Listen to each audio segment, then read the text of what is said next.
আসসালামু আলাইকুম এভরিওয়ান। গ্রামীণ স্বাদের রান্নার পক্ষ থেকে আমি রেশমি চলে আসছি। আজকে একটি রেসিপি নিয়ে আপনাদের সঙ্গে শেয়ার করব, কাঁঠালের এঁচোড়। তো দেখতে পাচ্ছেন এখানে কাঁঠাল আর কাঁঠালের বিচি কেটে নিয়েছি এখানে। তো রান্না করব, চলুন আমার সঙ্গে রেসিপিটি দেখুন, আশা করি ভালো লাগবে। তো কড়াই নিয়ে নিয়েছি, চুলা জ্বালিয়ে নিয়েছি। প্রথমে তেল দিয়ে নিচ্ছি, দেখতে পাচ্ছেন পরিমাণ মতো তেল দিয়ে নিব। সরি, আমার বাসা রাস্তার সাইডে, নয়েজ আসার জন্য আন্তরিকভাবে দুঃখিত। তো এখানে পরিমাণ মতো তেল নেওয়ার পর এখানে 5টা পেঁয়াজ কেটে নিয়েছি মিডিয়াম সাইজের। তো পেঁয়াজ কুচিগুলিকে দিয়ে নিলাম। পেঁয়াজ কুচি দিয়ে ভালোভাবে নেড়ে চেড়ে নিচ্ছি। এখানে পেঁয়াজ ভাজাটা হয়ে আসছে, দেখতে পাচ্ছেন। এখন উঁচা 1 চামচ আদা রসুন বাটা দিয়ে নিচ্ছি। তারপরে 1 চামচের মতন মরিচের গুঁড়া দিয়ে নিয়েছি। তারপরে এখানে হলুদ দিয়ে নিয়েছি 1/2 চামচ। আর এখানে এখন লবণ দিয়ে নিব 1 চামচ। আরও কিছুটা সামান্য পরিমাণ লবণটা আপনারা আপনাদের স্বাদ মতো দিয়ে নেবেন। এরপরে হচ্ছে গরম মশলার গুঁড়া, এখানে অনেক কিছু একসাথে গুঁড়া করে রাখা আছে। তো জিরা গুঁড়া দিয়ে নিচ্ছি, সরি গরম মশলা না, জিরা গুঁড়া দিয়ে ভালো করে নেড়ে চেড়ে নিচ্ছি। পানি দিয়ে নিচ্ছি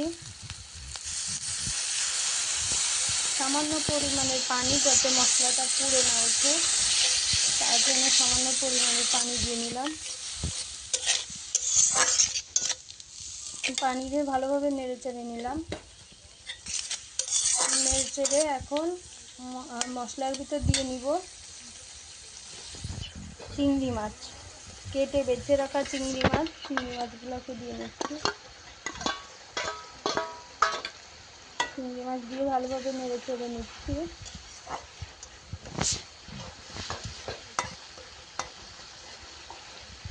ভালোভাবে নেড়ে চেড়ে নেওয়ার এক পর্যায়ে এখন দিয়ে নিব, এটা হয়ে আসছে। এবার কাঁঠালের বিচি আর হচ্ছে এঁচোড় কেটে রাখা, এগুলোকে দিয়ে নিচ্ছি। দিয়ে ভালোভাবে কষিয়ে নিব নেড়ে চেড়ে। এগুলোকে দিয়ে সুন্দরভাবে এবার নেড়ে চেড়ে কষিয়ে নিচ্ছি।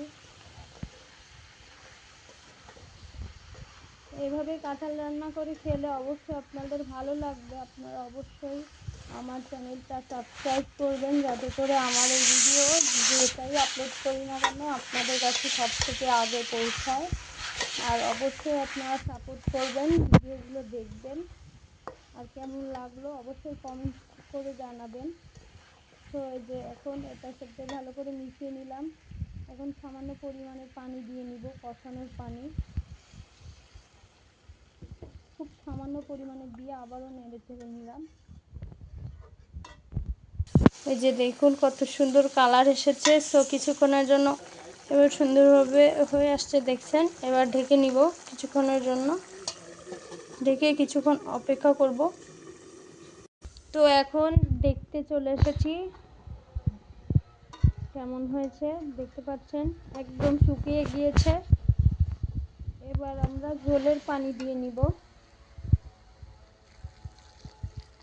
ঝোলের পানি দিয়ে নেড়ে চেড়ে নিচ্ছি। একদম লাগা লাগা হয়ে গেছে, দেখতেই পাচ্ছেন।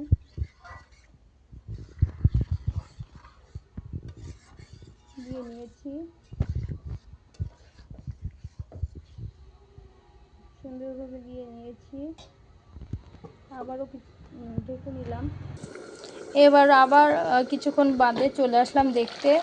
এই যে দেখতে পাচ্ছেন সুন্দরভাবে হয়ে গেছে, যে বলক উঠতেছে। এখন কাঁঠালের বাকি এঁচোড়ের অংশটুকু দিয়ে নিচ্ছি, যেহেতু এটা পাকা অনেক পেকে গেছে। এর জন্য আমরা উপর থেকে দিয়ে নিচ্ছি, কারণ এটা অনেক, দেখতেই পাচ্ছেন অনেক নরম, পেকে গেছে। তার জন্য এরকমভাবে উপর থেকে ছড়িয়ে নিচ্ছি। নিয়ে আমরা কিছুক্ষণ ওয়েট করব। এই যে এটা সুন্দরভাবে যে সব মিশিয়ে নিচ্ছি, দেখতে পাচ্ছেন। দেখুন রান্নাটা প্রায় শেষ হয়ে এসেছে, আরও একটু কিছুক্ষণ অপেক্ষা করব। তো এটা অনেক বতি কাঁঠাল, এটা অনেক কম সময়ের মধ্যে হয়ে যাবে আর অনেক সুন্দর লাগছে দেখতে, খেতেও আলহামদুলিল্লাহ খুবই ভালো হবে। সো রান্নাটা দেখতে পাচ্ছেন হয়ে গেছে। এই পর্যায়ে উপর থেকে ছিটিয়ে নিচ্ছি গরম মশলার গুঁড়া, দেখতে পাচ্ছেন। তো এটাতে স্মেল খুব ভালো আসে। তো আজকে রান্নাটা এখানেই শেষ। এটা হচ্ছে কাঁঠাল চিংড়ি মাছ দিয়ে এঁচোড় রান্না করা। আপনারা কাদের কাদের কাছে দেখতে ভালো লাগছে অবশ্যই কমেন্ট করে জানাবেন আর আমার চ্যানেলটা সাবস্ক্রাইব করে দিবেন।